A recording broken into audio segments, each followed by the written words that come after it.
from the other side of reality. Men say he's cool and he makes the women drool. Woo!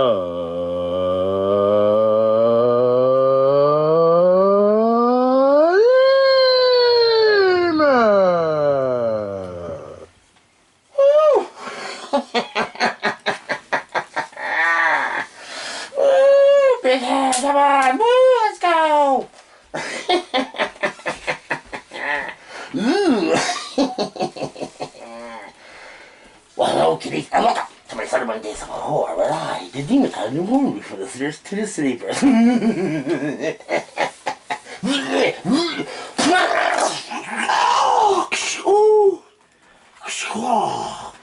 Oh, man. Woo!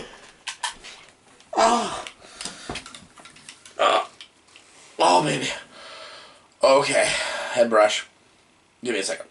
Okay. When I switch, dude, like, you know, you have to understand, like, when I just, behind this beautiful facade, like, the horns, like, everything, like, is going inside the skin, dude.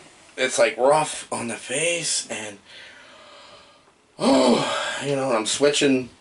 It's a big game jumper. So, hello! Welcome to my 31 Days of Horror, Day 2. And today we're going to talk about the Italian horror movie from 1983, Revenge of the Dead. You have to say it like that.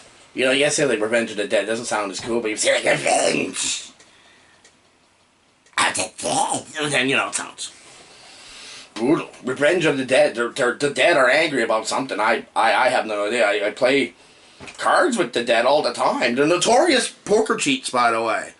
If a dead guy asks you to play poker, don't do it, man. They cheat all the time. All the time. Not a fan. Not a fan. So, yes.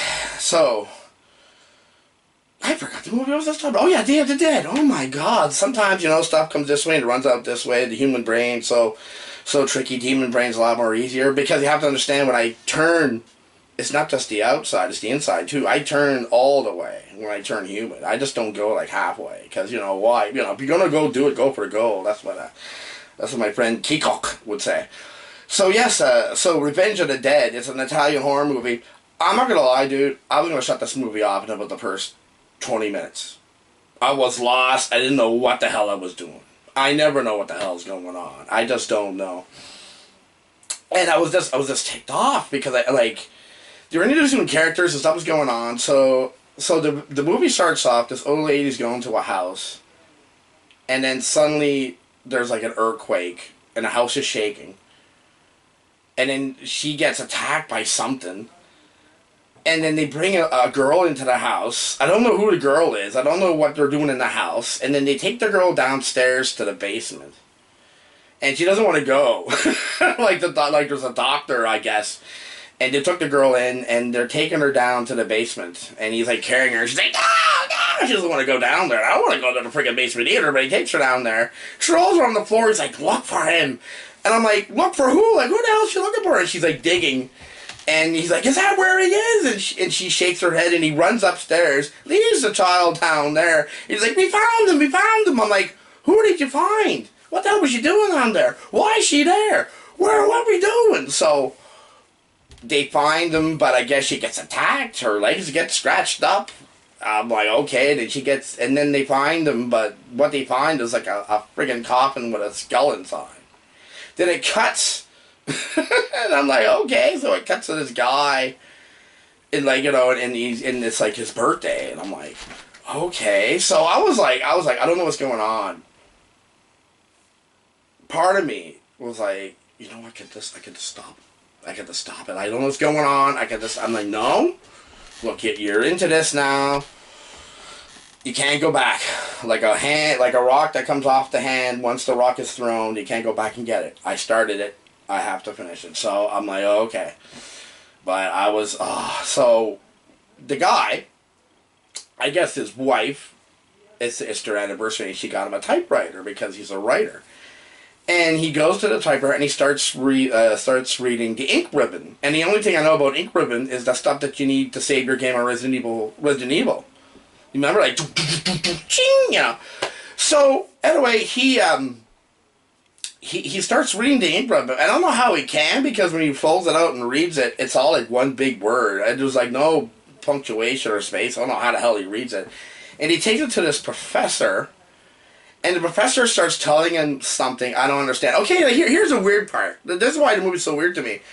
There's a girl in his office, because he's a professor, so I guess it's a student that wants to talk to him about something. He tells her to leave, and then she leaves, and he tells the guy about the bunch of gibberish that I have no freaking clue. So the writer goes back home, and the girl that was in the professor's office is there waiting for him. And I'm like, is he cheating on his wife? Like, who is she? And then she starts kissing him and putting her hand up her skirt. And he's like, no. And then when he like stubs, like bases off her advances, she starts telling him off. You motherfucker, you know. Frig, I mean, geez. And I'm like, who is she? And then she's gone. And I'm like, what the heck's going on? I don't understand. What is this?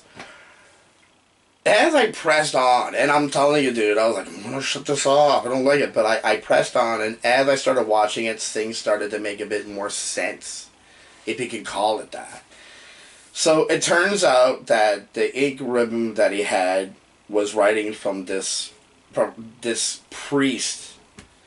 And the priest died from a mysterious illness. And he's trying to figure out where the heck the body is. And it turns out that the priests and this scientific team are on this theory that there's certain parts of the earth, if you're buried in it, you're not really dead. It's almost like Pet Sematary. You remember Pet Sematary? It's kind of like that.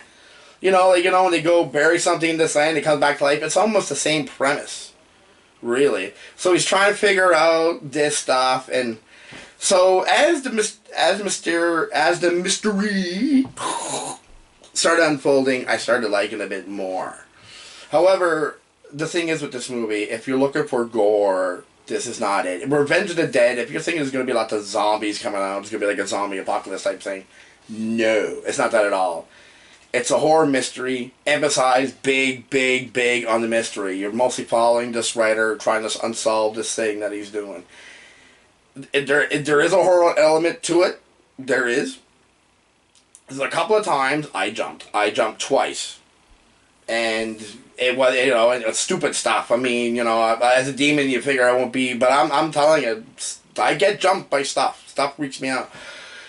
So, she, like I said, I did jump a couple of times, but it's not very bloody. And, it's rated R, but there's not that much blood, and most of the kills are off-screen. But there is good atmosphere in it.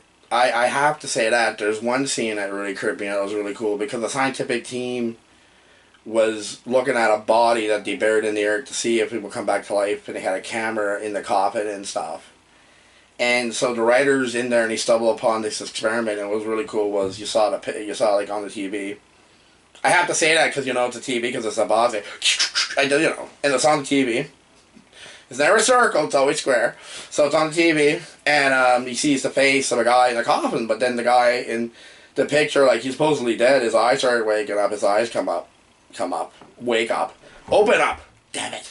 You're English, man. I don't understand this human stuff. It's so twisted. Anyway. So he wakes up, and he's looking at the camera, and then he starts laughing. And then the lab that the writer's in sees this guy, and he starts laughing. Stuff starts shaking, and lights start flickering, and then and the guy in the camera's laughing. That was freaking cool. That was pretty cool. But those elements like that are pretty minimal. Like, it's mostly a mystery. So if you're looking for scares, there's very minimal in this. It's an Italian horror movie, so it's dubbed. If you don't like dubbing, because dubbing, it's weird, because there's always, I don't know if they always have the same people to do the dubbing, but every time I hear a movie that's being dubbed, it always sounds like the same person dubbing it. It's like, you can just tell when you hear someone speak, you can just tell it's dubbed. And this is an Italian horror movie, and it's dubbed. So, but, it's like, if you're not a fan of dubbing, at least you understand what the heck's going on. So that's a good thing, I must say. So, all in all, what I think. Okay. It's not a bad movie. Mystery-wise, it's good. Horror-wise, there is, like, some elements, but they're minimal. And I'm telling you, it's a slow burn. It takes a while for stuff to make sense. Like I told you, man, the first 20 minutes, I wanted to shut it off so bad because I had no idea what the heck was going on. And I started watching it, started to make a bit more sense. We do this so we can understand, right? Yes. But yeah, so as it goes on, it gets a bit more better. So I have to say I do like that. It's all, like I said, atmosphere. The atmosphere is good. So the atmosphere is what really makes this movie. So it has a really chill atmosphere. However, like I said, like it's far and few between. It's like salt. Like there's the crystal, like the little things of salt on bread. The bread will be like normal little things that. There's a little bit of a sprinkle on there, but not a lot. There's not that much gore. Minimal gore. Like if you're looking for gore, this ain't it. So what's my rating on Jeff's head? Now, I don't have Jeff with me at the moment because you have to understand I'm in this like pocket universe that I borrowed. That, you know. By the way, that bald guy from that city stole that from me, but I didn't need any machines and garbage to do that. I kind of did it, all on magic and stuff like that. But when I left here in this, to go in here very quickly, I forgot Jeff. So Jeff's like not with me at the moment. I have to go to find Jeff. Hopefully I'll find him and it'll be fine. I'll find Jeff. So all in all, I have to say, out of Jeff's head, let's imagine Jeff was here, I would give it like 2.5. It's not that bad. It's pretty good. It's only 1.5, stuff like that. The ending,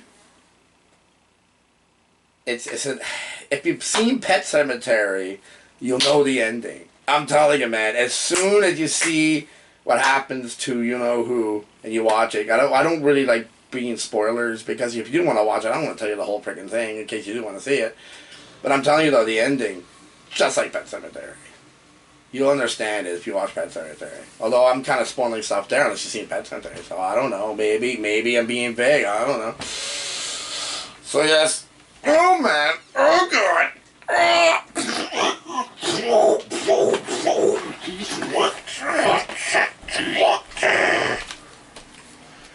Woo. Oh my god. What a head rush. You know, I gotta stop drinking before I do this. Woo! Alright. So there you go, kitties. I'll see you tomorrow.